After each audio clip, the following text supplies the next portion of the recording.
Installment of Monster Piece Theater is an Infamous Traffic. This is another Cole Wehrle game. I hope that's how it's pronounced. Now, if you remember, not long ago, I played John and Company a couple of times. And in fact, John and Company is the game that triggered something that got a little bit of discussion on BGG. Usually, I don't attract too much attention. Maybe for the good, given some of my views. But the concept of that sort of rant that was triggered by that was obscurantism, obfuscation in games, trying to hide the system. And I felt like John and Company did a little bit, but I had played this before, and the reason that John and Company triggered me so much was this is perhaps one of the most obfuscated systems that I've ever seen. I can't quite decide whether I like that or not. It makes it a bitch and a half to play. As a board game, it's very, very difficult. As a computer game, it would be hard to kind of assess what's coming in quite the same way, but it might be much, much better to have something that maintains certain game state elements in it, which is one of the many things. The rules are also absolutely procedural, which of course always causes me problems. I'm going to go into an introduction and explain the rules. They're not that complicated, but they're difficult to grasp, and they're especially hard on me. You might be better off, if you're trying to learn how to play the game, look at one of the other people's videos, because they probably have played it a couple more times than I have. This is only my third time playing it.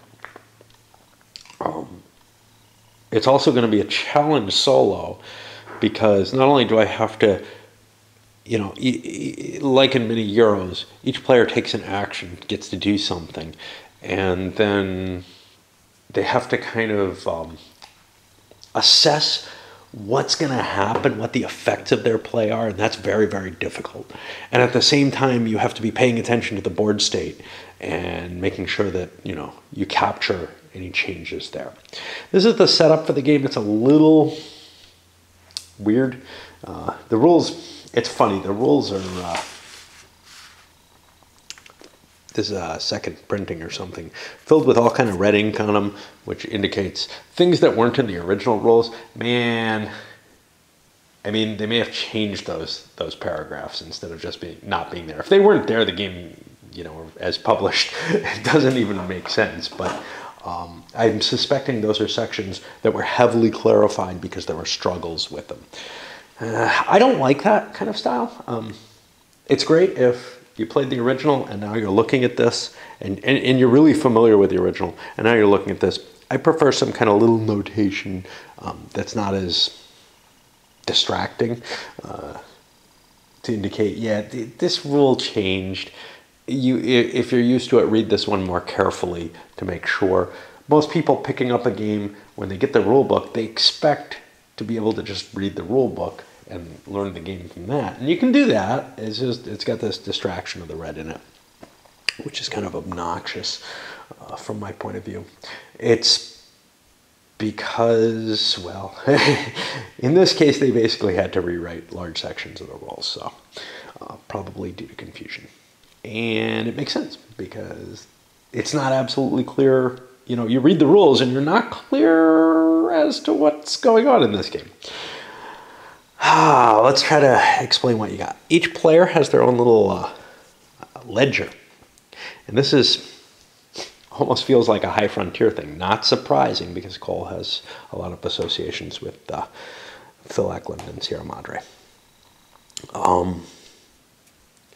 So the way this works is it's got your revenue, kind of like in John and Company, listed along the side. And that's kind of your goal in the game, is to get your revenue up, but only in order to get things, to do things.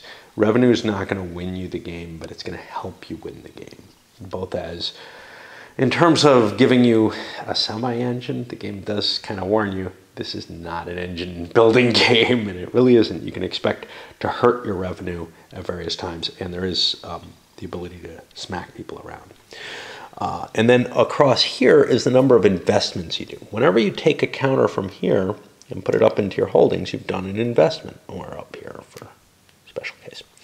And you're limited in the number of investments by your current revenue. So at the beginning of the game, you're allowed to make 2 investments. However, if your first investment costs money, you only get 1. You can do your second investment costing money. You've got these counters, which are 3 different types of establishments. These are opium producing farms, which are off map in India or whatever, Afghanistan. And they have 4 numbers around them, which indicates the price that you're willing to sell the goods at there. Nothing on the back. And then it's very hard to see, but this is the dark box inside of it. That indicates the cost. Every opium costs you 1 when you invest. Ships likewise cost 1. They have less flexibility in terms of price. You can't ship stuff for free. Just bad business model, man. I don't know. Planting opium for free doesn't sound like much of a better one. And these are merchants. Merchants are kind of interesting. They have a 0 in that box. It's unreadable. But you can get merchants for free. However, remember, you're limited to 2 investments. So merchants have a special ability, which is when you buy a merchant, you can drop it here, and it's no longer a merchant. It's a special envoy who will allow you a little bit more freedom and placement on the game. Whew. All right. The board. Cole's boards tend to have lots and lots of information on them. All the different actions you're going to take here. These different conspiracy markers, some of them start on the board. Turn record track. Sequence of play, kind of useful. The effects of an opium war, if that happens. A map key, a couple of tracks. This little thing that's going to be where you get your prizes, just like in John and Company. One of your goals in this, one of your ways of getting victory points. I think the only way to get victory points if the game goes to completion is to collect prizes. The game probably won't go to completion, at least with me playing it solo. It's hard to keep China open for the full length of the game. Now, I should move this here. No. I'm trying to remember how many turns we have in 4 players. I'm not sure it's... I think 4 players is rough because of that. Because it has an extra turn in it. Shit.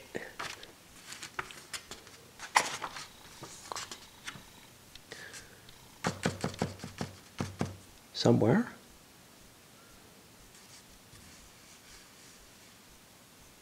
Okay. Yeah.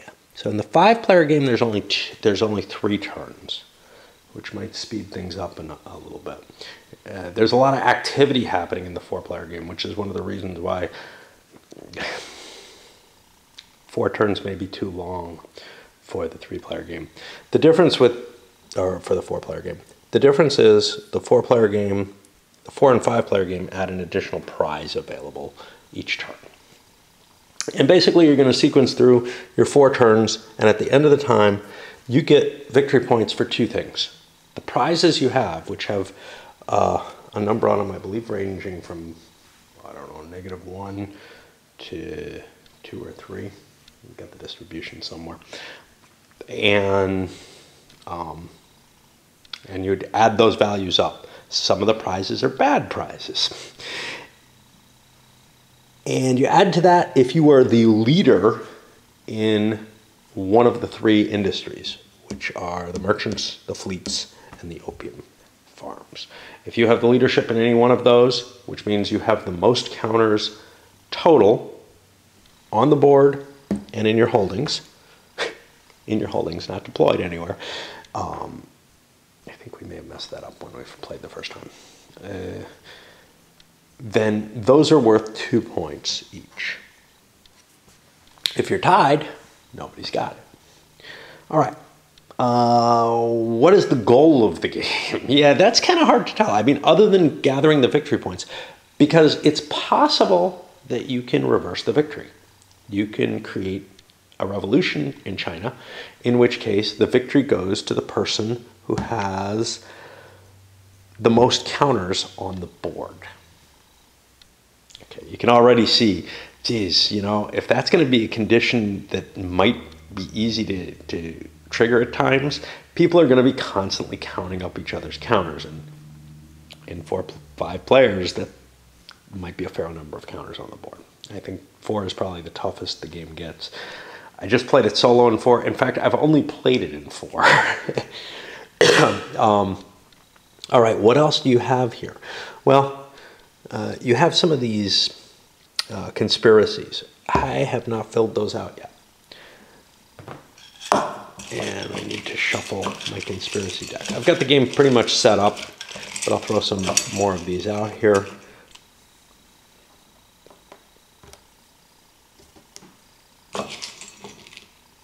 There's sort of a rigorous procedural setup to this game.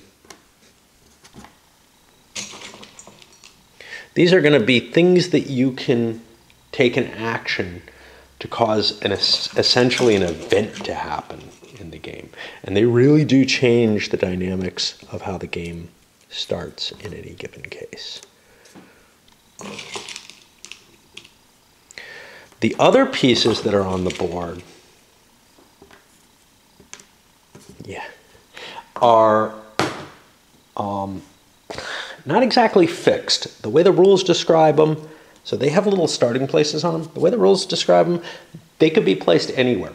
I'm putting them in the starting places that are marked on the board because my OCD will make it very, very difficult for me to do it any other way. But theoretically, they could be shuffled around a little bit. There's no real explanation of how to go about doing that, though. So I just put them where they belong, you know, where they're marked, because whatever. It does make some difference, though. So like this becomes an easier to access supply chain than if that was over here, say, you know, or if these were like this, that would be a very easy supply chain to access it. Anyway.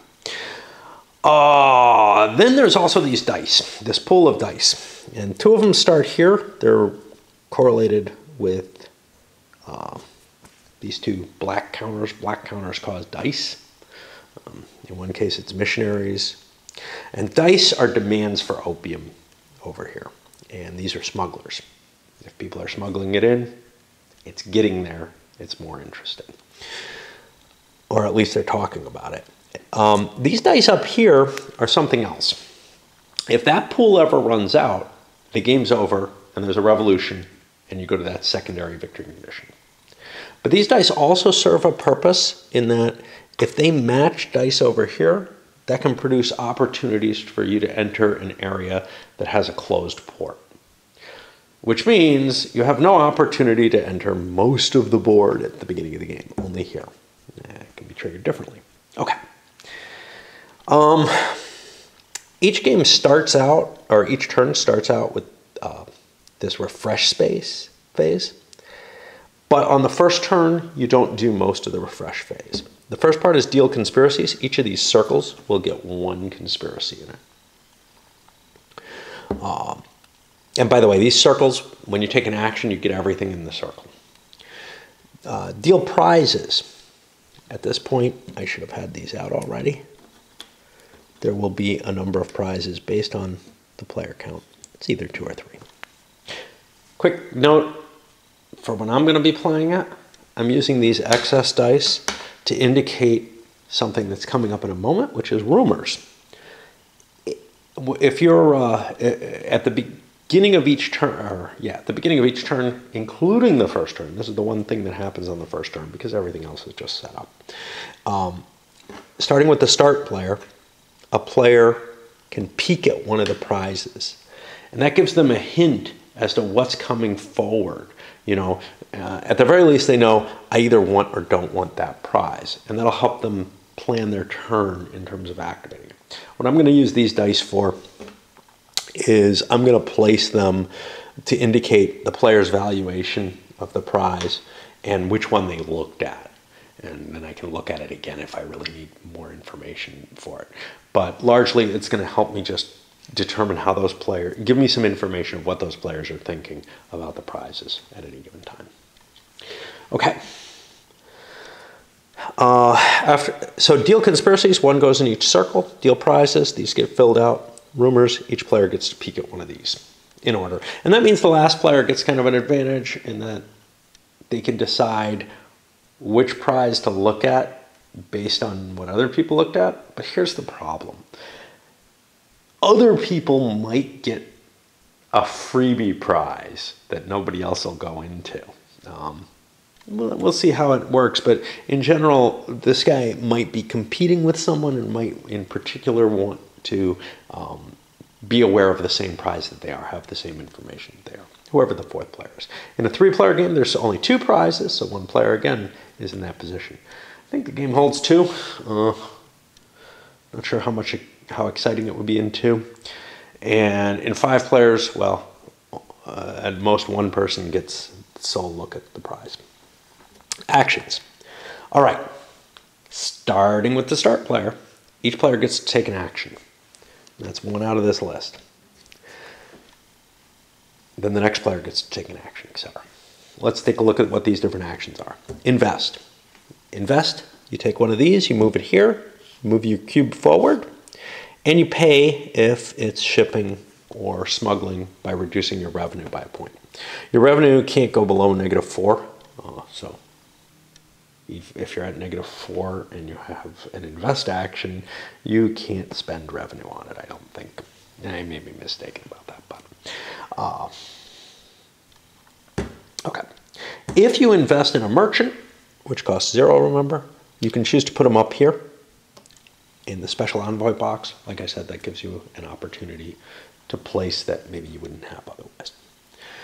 All right, the next one, place. If you choose to place, all right, there's all kinds of rules on placing things.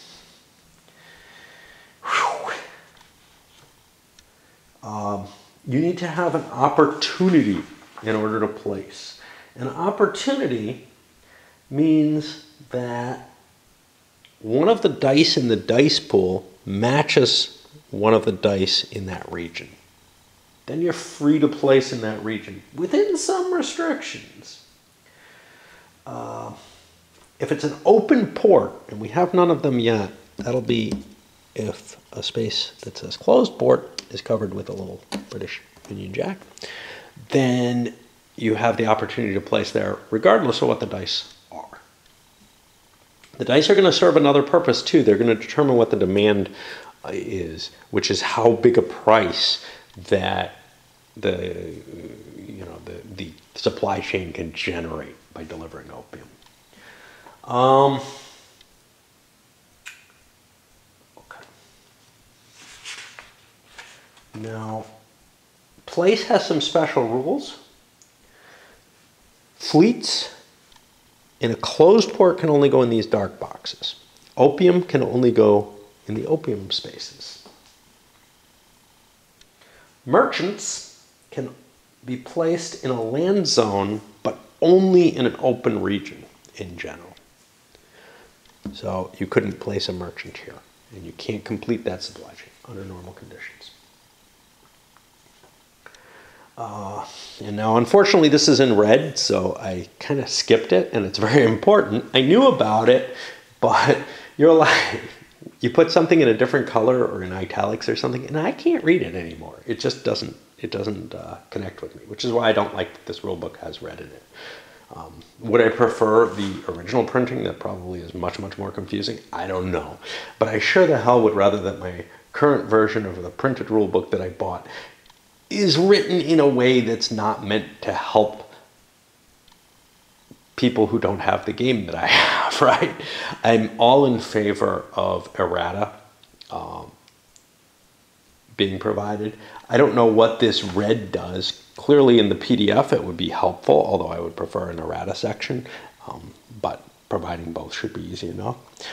But when my rulebook's all in red, just like that PDF that you're supposed to look at and try to compare, yeah, it's starting to get a little It's again not really helping the person who wants the written rule book in front of them. Okay, so underselling means that I can place a counter in a square that already is occupied. The price has to be lower than the counter that's already there. It'll displace the counter that's already there. I believe it goes back to the holdings. It doesn't get destroyed. However, if it's a bureaucrat or smuggler, and these are bureaucrats here, they act kind of like merchants. Smugglers can fill these light blue areas or act as merchants. Then it's removed from the game. Now you have to worry about that because when black counters are removed from the game, they're going to affect the dice pool in that region. Or removed from a region, whatever. If the new counter goes into a supply chain, it's going to affect revenues to some extent. Okay, the special envoy, if you had a guy up here, you can spend him to ignore the opportunity requirement for a place action, or to place a merchant in a legal zone in a closed region. Okay, so if I have the opportunity to place here, I could spend a special envoy to place a merchant I have in my holdings on the board there. And thus, you know, although merchants are free, it would take me 2 investments to get one there instead of just the one. All right. Let's see what else we got here. Okay. The next thing is conspiracy. For conspiracy, you grab all the counters from here and place them. However, if anybody's passed already, for each player who's passed, in order to grab a conspiracy, you have to lose 1 revenue. So, conspiracies are free until somebody has decided they don't want to go anymore, at which point the price starts going up. The different things that get placed, well, if you get a bureaucrat, you can put them in any space, in any empty space that a bureaucrat can go in.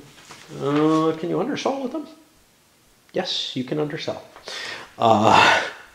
If they're allowed to be undersold. We'll talk about that in a moment. Well, yeah, let's talk about that now. So remember the underselling, right? If you're the industry leader, you cannot be undersold, which means that you have a fair protection against people jumping in on your claim. Unfortunately, in a 4 or 5 player game, everybody doesn't get to be an industry leader and kind of run away and, you know, just do their own thing and concentrate on one of the industries. So that means there's going to be some competition for some of the industries, and we'll see how that works out. It also might be that there's competition anyway, but in a 3-player game, for example, if 1 player takes shipping and 1 player takes opium, well, you might as well take merchants because you're kind of guaranteed to be able to get something out of it, right? If you go for the other one, you're bringing yourself and the other player down. Well, in the 4-player game or the 5-player game, there's going to be competition for at least one of these, and that makes the game a little more interesting in my view. Not that I've played the 3-player game. Okay, so where were we? Right, so if you have a merchant, you can place him anywhere. You don't have to worry about any kind of placement restrictions. He can go in any box, and he might complete a supply chain. These little missionaries, they have to be placed adjacent to an existing missionary. If there are no existing missionaries, I think they probably can go into a port or something like that. Remember, black counters bring a die with them, so you get to select a die out of here, your choice, and move it into the region. I don't believe it gets re-rolled. I think they only get re-rolled. Let me make sure I've got that right. I don't know.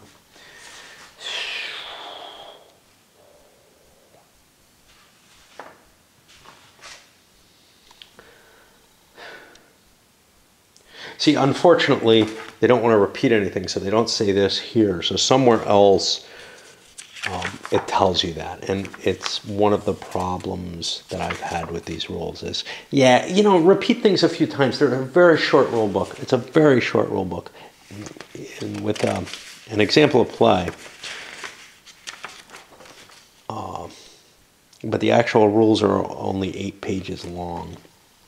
It can afford, and it's not small print, it can afford to be a little bit more verbose than it is, I'm sure. You know, it's a small game and it's not terribly cheap. Yeah, it's not horribly expensive, but still, you could afford another page of rules.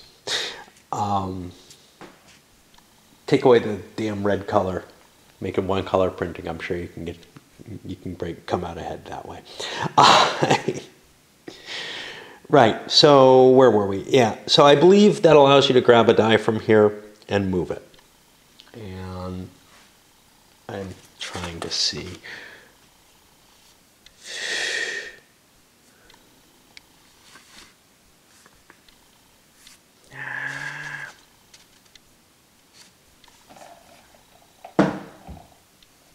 Too damn hot there. Oh, shit me. I don't know. I'll correct it in the playthrough if I can. It's really hard to find anything in these rules, especially with those red things. But they're also not written in a way that it's easy to use them as. This is where your values are. So actually, yes, it's here. Missionary +1. Add 1 die to the region's demand. Yeah, but it doesn't tell you how you add it, whether you roll it or not. Over here. I think the only time that you re-roll dice is when you remove a black counter. But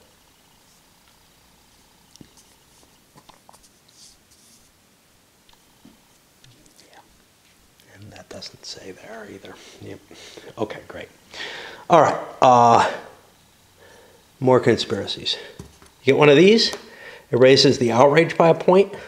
And you get to keep it.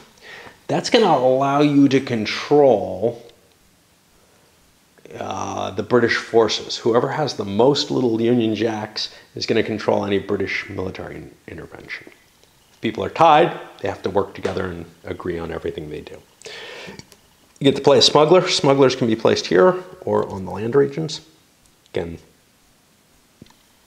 you don't have to worry about whether it's an open port or there's an opportunity or anything like that. They can undersell if need be. Police!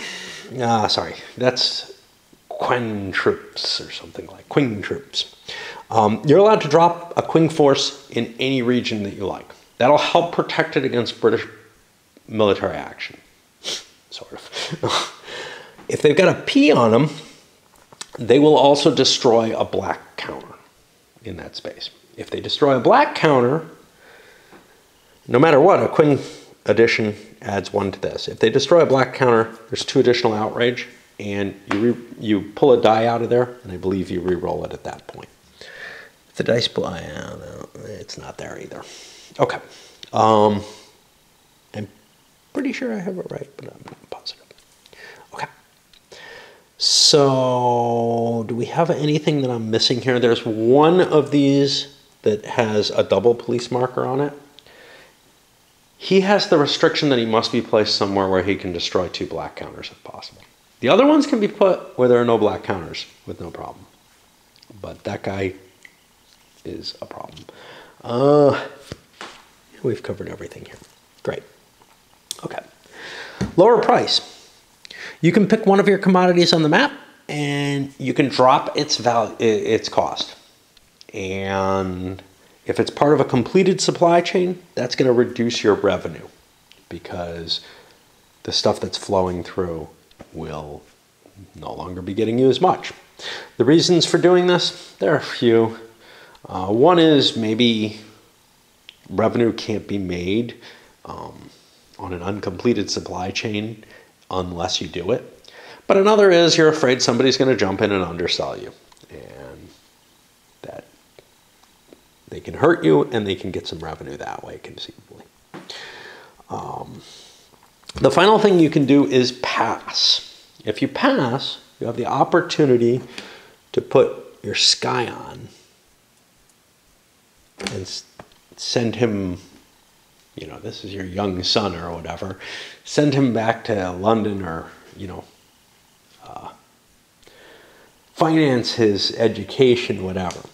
And the way you record these is whatever your current revenue is when you pass, you slap this sucker down in order with that revenue showing facing up.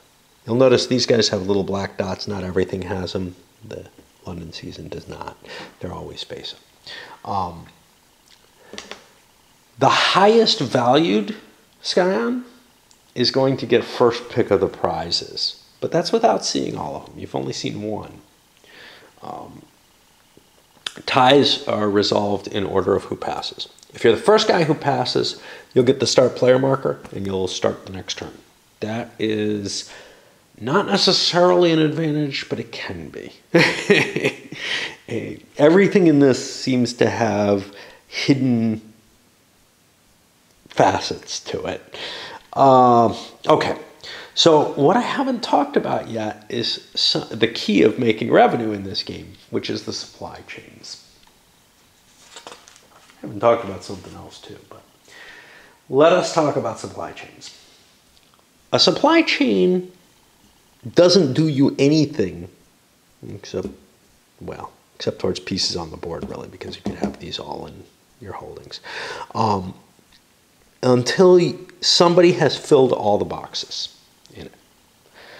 And in that point, if the numbers that are on all the different merchants, whatever, are less than or equal to the demand, the supply chain is functional.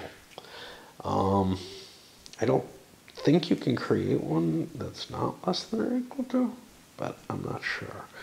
I don't know what happens if that happens.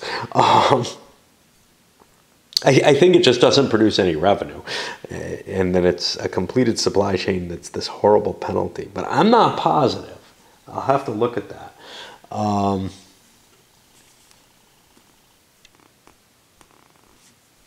Yeah, so something weird happens here.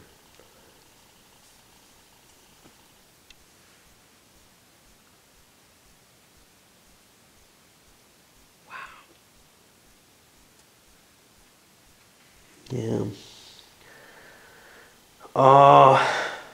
It would be a very bad thing to have someone fill out a supply chain that didn't get completed. So they could do that with like one of these bureaucrats or something, maybe a $2 bureaucrat. They could push you over the limit, and that could be very bad for you if that's the case.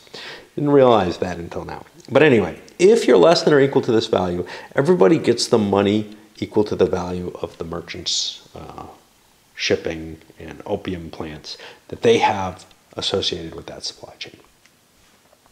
And they mark that simply by upping their revenue.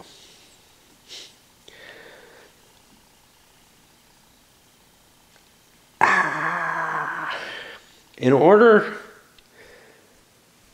to connect an inland supply chain, you have to have a trail that goes back to a completed port supply chain.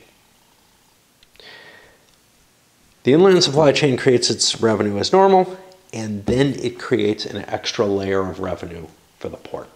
And that's a real bonus. If you can trigger a supply chain that you're heavily invested in twice, once when it's created and then, or more than twice, if you get broken here, you don't lose your supply chain. So you've built up something that's a really hefty income, and that's just something to keep in mind. Now, if a supply chain is broken, which is when a counter is removed from that supply chain, the chain, every player with counters in that chain loses revenue equal to the total price of their counters in the chain, and they get their counters back into their holding. Here's what happens. Here's how you mark how a supply chain is completed. You put a little marker on it, which indicates that it has been scored. Which means if you have a completed supply chain and it's over the price, and therefore is not complete. But if you have all the boxes filled and it's over the price, it doesn't have a little cube on it, which means that it hasn't been scored yet. And then we wait until it gets scored.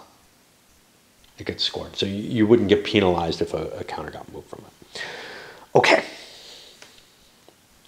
Let's talk about one more thing, and then we'll get to the revolution, to the military actions. If a port is open, these spaces, the pale blue ones, go away. If there are any smugglers in those spaces, they're destroyed, and they take their dice with them. Well, they take their die back here. It gets re-rolled. If there's a fleet in one of these spaces, they now move up here. This is the controlling space for shipping in an open port. Ports will never become unopened. Once they're open for good. And they also remove dice from the game, which is a big deal. Okay. What happens if there's a military action? Well, first you have to determine, you go to the Foreign and Domestic Affairs, you check to see if there's an opium war. There is an opium war if the outrage is at least as high as the Qing forces on the map. If that happens, every player announces how many little flags they have. I mean, this is an open piece of information. Whoever has the most of them takes them all, and we'll get to allocate them. If multiple people are tied for the highest, they all have to agree on every placement that's made. If they can't come to any agreement at all, if they can't come to an agreement to place a piece, then all the British markers that they have are thrown out, and the Opium War was just a failure. Britain failed to act, even though there was outrage. Okay. Those placements can be used for a number of things, and that's explained over here. So you can appoint, no. You can use a commander to destroy a Qing force. You could also use it to destroy a bureaucrat. But if you destroy a bureaucrat, in order to destroy a bureaucrat, you have to have all the Qing forces out of the way first. If there are no Qing forces in the space, and the region is either coastal or adjacent to an open port, you can make it into an open port. And these guys are still called open ports, even though they're there. When you make something an open port, one of the dice of your choice gets removed from the dice pool and the game. And remember, when there are no dice in the dice pool, China revolts, and the game ends in a certain way. All throughout the game, including at the end of an opium war, you have to keep assessing what's in each of these supply chains, what is the values of these, who has the industry leads, and if you want to keep an eye on victory, how many of these markers people have and what you think they might be, and how many counters they have on the board. I think that's covered everything, except for one thing, the London season, which I've already kind of explained. Whoever has the highest ranked Scion, ties decided by earliest placement, gets to pick the first prize based on their information. And they move it face down over to their holdings or whatever. And at the end of the game, it may matter, it may not. Victory at the end of the game, which could be the end of 4 turns, or it could be when China revolts. If it's at the end of 4 turns, it's going to be the number of victory points you have in prizes, and you get 2 points for each industry leader you are. If it's a revolution, the person with the most counters on the board wins the game. If there's a tie in terms of number of counters, number of prizes, even if there are negative prizes, and negative prizes can help you just fine in a revolution, right, as a tiebreaker. Those are the tiebreaker. And then the final tiebreaker is the start player or closest to the start player will break that final tie. So you might see people acting differently depending on, what their position is in terms of the order of play. That's it. This is going to be an absolute nightmare to play on video. I had enough trouble playing it solo on my own just because of the amount of information. I expect to screw up. I expect to be cussing. Do not watch this if you don't like that. Don't watch the playthrough. Come back. I'll give my review. I already pretty much have my ideas formulated about this, except for one thing. I don't know if I like it or not. Because there's really this struggle between, I like my games to be simple and sensible kind of things, right?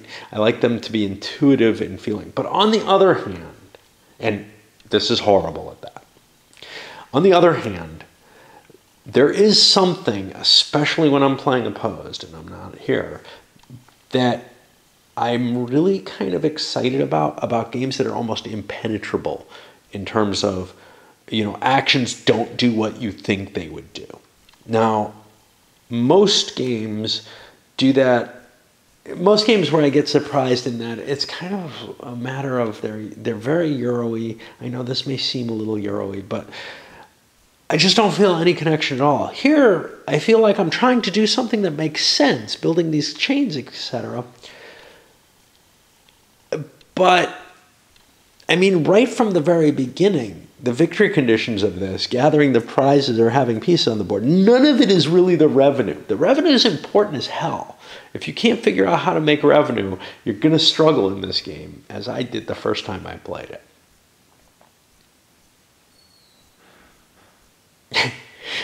Although, it came down to final tiebreaker on that one between two people who I didn't think had a chance of winning, if I recall correctly. Yeah, that may have been John and company that was that. Yeah, I think I was just hosed in this. Yeah. Yeah. I learned something by playing this, though. I learned to be able to handle something that was a little less obfuscated. But yeah, just the level of this does that, this means that, wow, why, how, I don't understand what's going on. Careful study of the game state, understanding of the rules, etc. makes it all clear, but it feels almost like this complete abstract game in the sense that it kind of feels like a Tigris and Euphrates type thing in a lot of ways, in terms of you're just like slapping your head saying, okay, that is not what I expected that this would work out. I expect that all gets stripped away after a couple playings. That you start to figure out your patterns of how to cope with it. Maybe more than a couple playings for someone like me because I'm a little dense. All right, let's send this up and we'll get started.